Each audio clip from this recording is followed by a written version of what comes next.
Penataan lokasi pedagang buah di kawasan Pasaraya Kota Padang Jumat pagi berlangsung ricuh.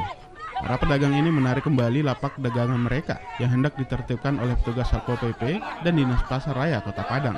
Mereka memohon agar tempat mereka berjualan selama ini tidak dipindahkan dengan alasan akan memasuki Lebaran. Belasan pedagang buah kaki lima yang didominasi oleh kaum ibu-ibu ini melakukan perlawanan saat lapak dan dagangan mereka dipindahkan oleh petugas Satpol PP.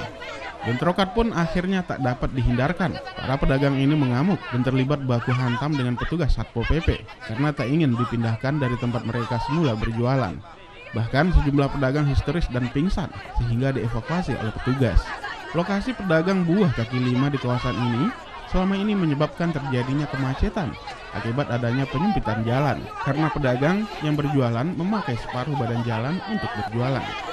Dinas Pasaraya Kota Padang berencana akan melakukan penataan lokasi mereka berjualan untuk dipindahkan ke bagian belakang sehingga tidak mengganggu pengendara dan pengguna jalan.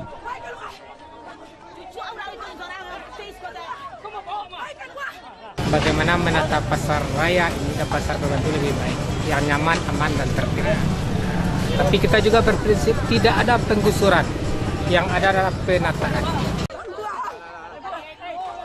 Dari Padang, Budi Sunandar melaporkan.